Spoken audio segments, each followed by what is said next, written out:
moment with all of you. Get ready for a night filled with elegance, surprises, laughter, and celebration. The red carpet is yours, so shine on! To formally begin our program, may we request everyone to settle down as we proceed with our preliminary activities. Let us all stand.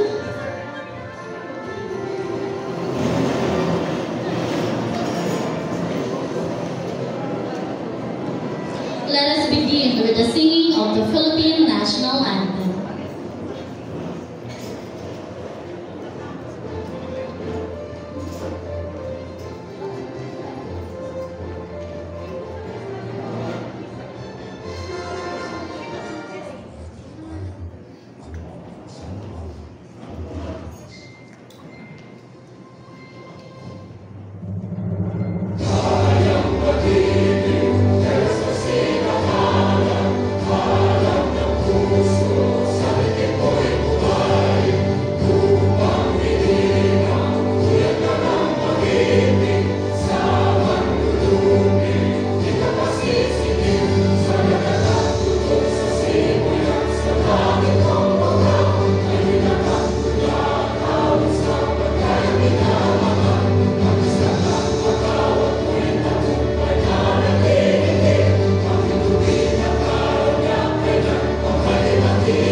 Dear Heavenly Father, on this special evening of prom, we come before you with hearts filled with gratitude and excitement. We thank you for the gift of friendship, love, and the memories that this event brings. We lift up our classmates, friends, parents, and teachers who have organized and made this event possible. Bless this evening, that it may be filled with joy, laughter, and unforgettable moments. Guide our hearts to cherish each other and to embrace the beauty of this night. May we honor one another, creating an atmosphere of respect and kindness.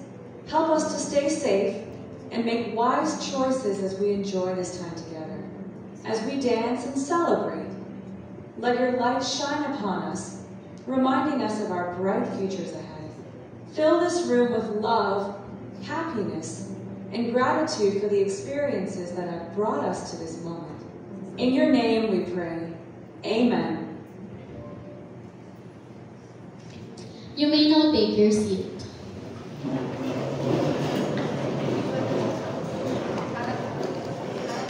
To officially welcome us to tonight's celebration, let us hear a few words from our dedicated and passionate Education Program Specialist 2 for Alternative Learning System, Dr. Gerardo P. Brizuela.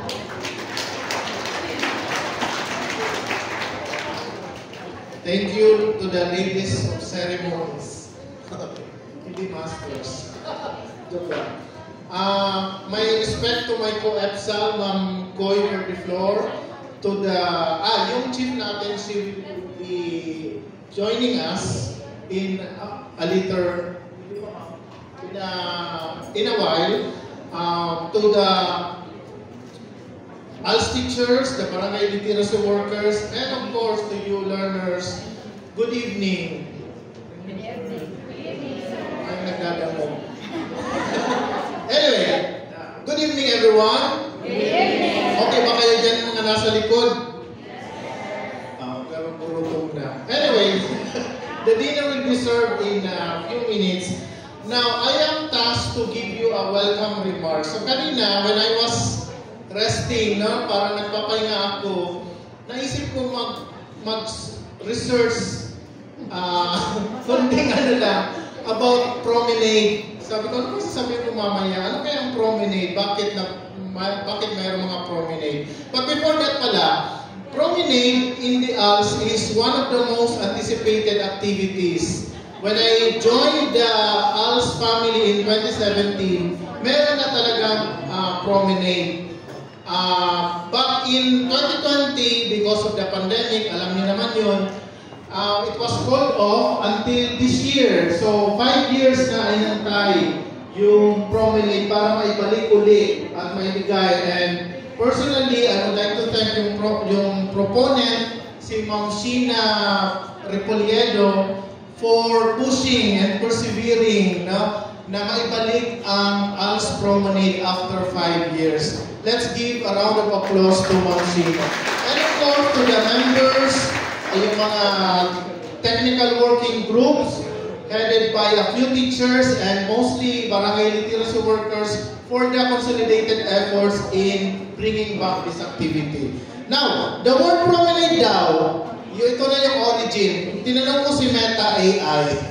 Para hindi na mag-use ng ibang AI. Sabi, the word promenade comes from French language, which means promener. Promener. O, ganyan ang mga French yung mga accent.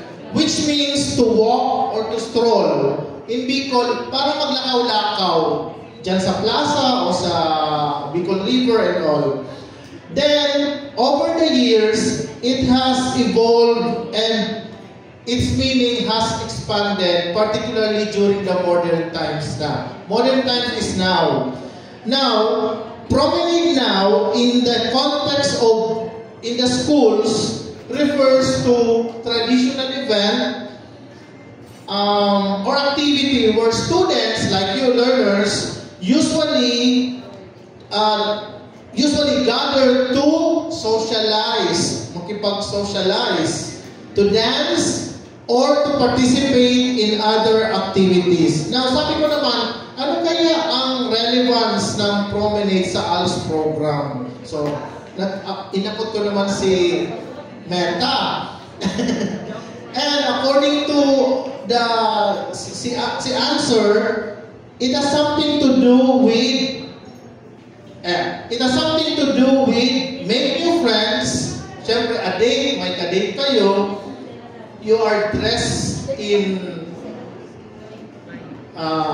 formally, you're dressed to impress, and to develop social skills. So, siguro ito yung pinaka-importanteng skill na dapat ninyong matutunan. Because as you go along with your journey in life, you will leave the program, the Alps program, you will exit, and you will find your place in the greater scheme of things. Kumbaga, hahanapin ninyo ang sarili ninyo, ang kung anong magiging role ninyo sa mundong ibabaw na ito, under the big sun, kumbaga.